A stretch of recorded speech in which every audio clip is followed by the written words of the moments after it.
ಆಹಾ, ಏನು love birds, ಬೆಳಗ್ಗೆ ಮನೆಯಿಂದ ಹೊರಗೋದವರು ಇಷ್ಟೊತ್ತಿಗೆ ವಾಪಸ್ ಬರ್ತಿದ್ದೀರಾ?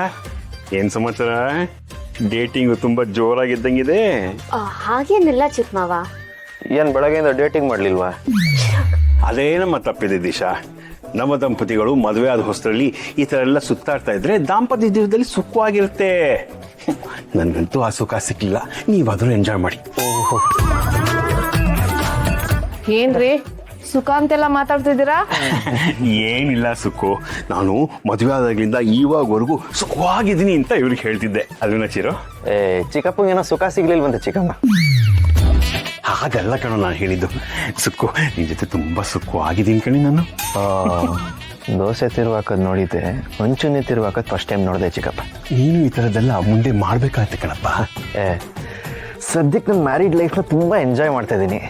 ಮುಂದೆ ಏನಾಗುತ್ತೋ ಅದ್ರ ಬಗ್ಗೆ ಈಗಲೇ ಚಿಂತೆ ಯಾಕೆ? ನೀವಿಬ್ರು ಈ ತರ ಖುಷಿಯಾಗಿರೋದ್ ನೋಡಕ್ಕೆ ನಮಗ್ ತುಂಬಾ ಖುಷಿ ಆಗ್ತಿದೆ. ನಿಮ್ಮಿಬ್ರ ಮೇಲೆ ಯಾವ ಕೆಟ್ಟ ದೃಷ್ಟಿನೂ ಬೀಳದೆ ಇರ್ಲಿ. ಅದಕ್ಕೆ ಮೊದಲು ನಿಮಗೆ ಥ್ಯಾಂಕ್ಸ್ ಹೇಳಬೇಕು. Thank you so much. ಯಾಕೆ?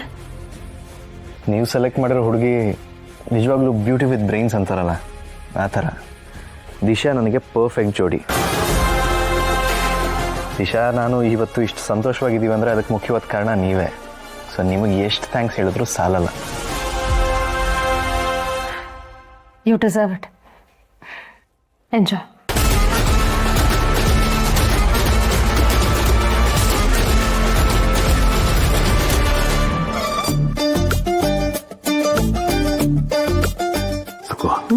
ರೂಮ್ಗೆ ಹೋಗೋಣ ಬಾರೆ. ಯಾರ ಮುಂದೆ ಏನ್ ಮಾತಾಡ್ಬೇಕು ಅನ್ನೋ ಕಾಮನ್ ಸೆನ್ಸ್ ಇಲ್ವಾ ನಿಮ್ಗೆ? ಅಯ್ಯ, ನಾನೇನ್ ತಪ್ಪು ಹೇಳಿದೆ? ಈಗ ಚಿರು ದಿಶಾನು ರೂಮ್ಗೆ ಹೋಗ್ತಾರಲ್ವಾ, ಗಂಡ ಹೆಂಡತಿ ರಾತ್ರಿ ಮಲ್ಕೊಳ್ಬೇಕಾರೆ ರೂಮ್ಗೆ ತಾನೇ ಹೋಗ್ತಾರೆ. ಇನ್ನೆಲ್ಲಾರು ಹೋಗ್ತಾರ? ನಾನು ತಪ್ಪು ಹೇಳಿದ್ನ ಚಿರು? ಚೇಚೆ ಇಲ್ಲ ಚಿಕ್ಕಪ್ಪ, ಸತ್ಯದೃಷ್ಟಿನ ಒಂದು ತುಂಡು ನೀವು.